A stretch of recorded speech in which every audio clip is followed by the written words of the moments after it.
I have to shoot this very quickly because one, it looks like it's going to rain really soon. I didn't realize that when I started.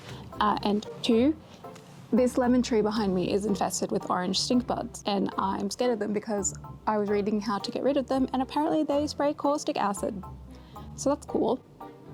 And I wanted to shoot this one without face protection. Hello, it's been a while since I have shot a gardening video. Apparently it's been a while since I've shot any video because I got caught up and overwhelmed in multiple projects, lost track of time, and then realized it had been 21 days since I'd uploaded last. I am here in my backyard today in this little garden bed again, which I recently weeded as much as I could and also repotted some of the plants in the planter box behind me. I mentioned in my last gardening video that February is probably going to be my biggest planting month in terms of the next lot of flowers that I'm planting, because that is when I will be seeding all of the autumn and winter color that I'm preparing for.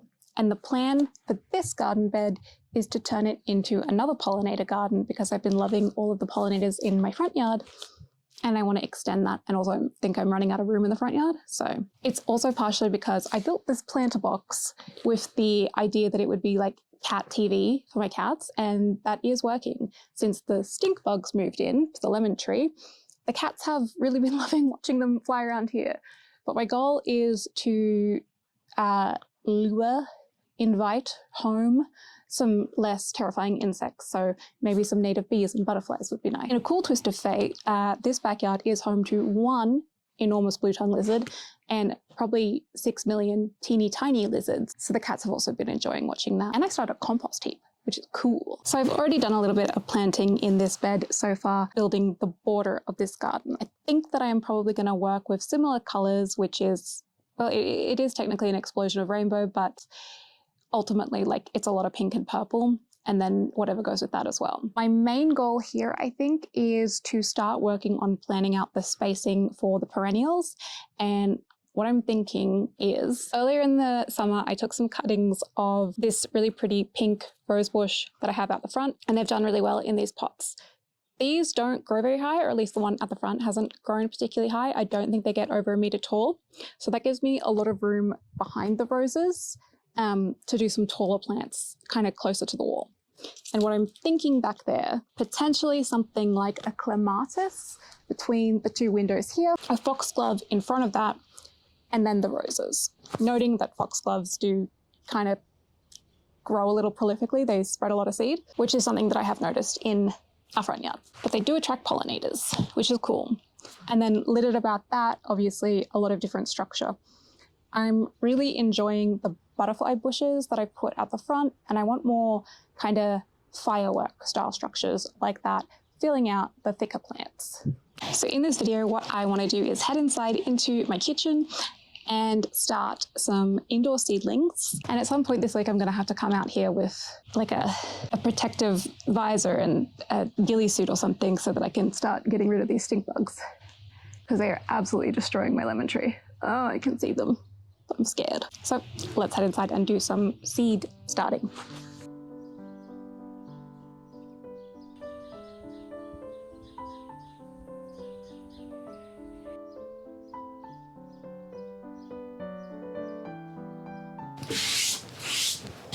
Oakley. So these are all of the seeds that I have listed in my spreadsheet for this period. These guys say autumn and spring, so maybe I am still working out exactly what can start at exactly what space in time, because it can be difficult to figure out. So echinacea, aqualasia, I'm pretty sure this is a winter flower. Gypsophilia, this one, it definitely says sow in spring, summer and autumn, and I haven't had much luck when I've sown in autumn, so I want to sow now at the end of summer. It also says germination at 21 to 24 degrees Celsius, and I feel like that's going to be the next couple of months. And I think that they're hardy. This is bergamot, needs 15 to 21 degrees Celsius. Sow on surfaces in seed trays in spring and summer. That one maybe will wait. Lobelia, this one definitely says to sow in autumn and at 21 to 24. So if I sow that now, I think it'll be okay as the temperature drops. California poppy, I know that these are okay to sow now because the best luck that I have with these is when I sow them at the end of summer. And I tried sowing different varieties of California poppy during spring and nothing sprouted until now. Shirley poppies sow in late summer and autumn. I want to sow these, but I'm definitely going to have to keep these ones inside for a little bit because otherwise bugs will eat them. More California poppies, nasturtium. So again, these say spring to autumn, so I believe you can sow them like at any point until frost probably. Maturity in 70 to 80 days. I think all of mine die off in winter. I'm not sure if these are annual, but I recently saw a few coming back, but then they died because it got too hot. So I feel like now is a good time. Nigella Persian Jewels. I sowed a bunch of these in winter as part of some winter sowing that I did last year. And they definitely worked, but they also were really stunted and just didn't get very big. And I don't know if that was placement or it was too hot for them, or if they wanted to be sown more at the end of summer instead of the middle of winter. Forget-me-not indigo blue. I've also already started some Chinese forget-me-not. This says sow in late summer and autumn, so that's where we're at. Another California poppy. Peony poppy double black. So in late summer and autumn. So I grew peony poppies last year that were really, or well, technically this year, but they died at the beginning of this year, I think. They never developed any more than one flower, and I sowed thousands of seeds and I only got 3 viable plants. So that was a little bit disappointing. They were like a red, I got a really pretty red, like pinky red and white. Linaria. So it says sow direct in autumn and winter at 1 to 2 millimeters, germination in 14 to 21 days at 21 to 30 degrees. Who is having a winter at 21 to 30 degrees? That's what I don't really understand about some of these packets. So I think the Linaria is good now because the temperature is going to start dropping from 30 down. And maybe that's what it means when it says autumn and winter, as in like as you lead into that season.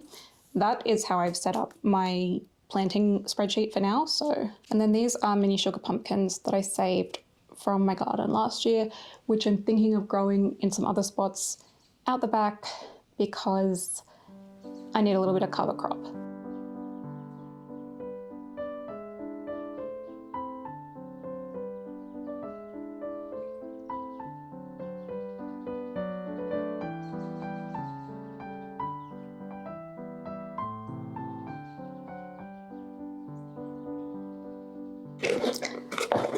Oakley. So for these guys, I want to do the paper towel method, which is basically I'm going to put a paper towel in one of these containers and I'm going to sit on the windowsill. This guy's probably too wet. We'll see how it goes. Shirley, poppy. And the date today is the 11th of the 2nd, 25. I've never tried sowing a peony poppy using the paper towel method. I've tried California poppies. I don't think I've actually tried Shirley's or anything else. Peony, poppy. Don't ask me why I can't remember the date.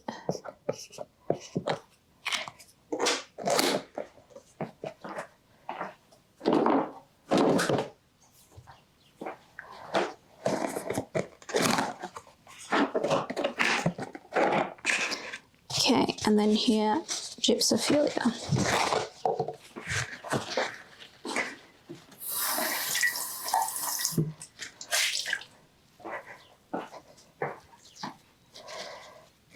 Every time I think of gypsophilia, I think of that D12 song where Eminem's like, schizophrenia, how many you got it?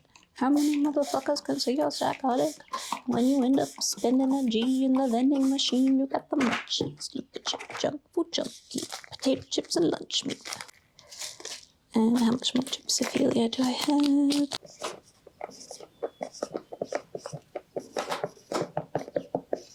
Okay, so I still got quite a few. These guys I think I could just chuck in the backyard, like real easy like. The California poppies, I know I can just chuck them around, and something will happen. Same with the Persian jewels.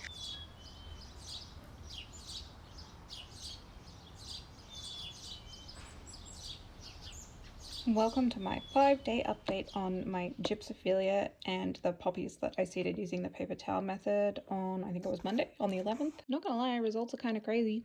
Like, okay, they've got roots. I think I need to start potting these guys up into some little cells and leave that on the windowsill with a lid on it so that they can get a couple inches high before I plant them outside. Alright, here is a rough idea of placement. So I went to Bunnings and we picked up this very pretty like periwinkle blue salvia, a lavender, and this verbena. In front here, these are petunias in this like pastel-y pink and purple color that you see up here. They're all repeated down here, and then there's some orange and red bidens and a ton of erigeon that has not flowered yet. You can see a little bit more of it over there. So the goal is kind of on this side under the lemon tree you have these pastel purples and a lot of white that all kind of fades over here. Oh, this is blown out. That all kind of fades over here where you've got the pink, pastel pink roses, and then up here a clematis and foxglove. And then between those, a lot of those like fluffy white and pink things like butterfly bushes and what is the other thing I was thinking of? And gypsophilia, potentially in pots, potentially not in pots, kind of going up and down. I also have a ton of like deep purple irises, so you get this like very like lemon tree, and then a lot of pinks and purples coming across here with maybe just a touch of orange and red as well. I think that would look really pretty.